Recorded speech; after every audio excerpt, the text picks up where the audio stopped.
Hey guys, today I have this really cool little compact mirror for you. The seller sent this to me to review, so here's a full look at it.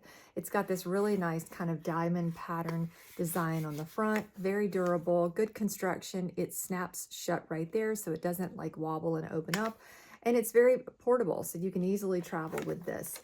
On the inside, you do have two mirrors. You have a regular mirror and then you have the 10 times magnification mirror, and it's great because you can really see if you're doing your eyebrows or something like that. This is going to work out very, very well for you. And then of course you have the regular mirror. So if you're like me and you like to be able to have both, this is a great option for you. And again, when you're done, it just snaps right shut and you're good to go. And that's it. And I just love the design of it. I love how compact it is. And it's just a good mirror system all the way around. I think you will really like it.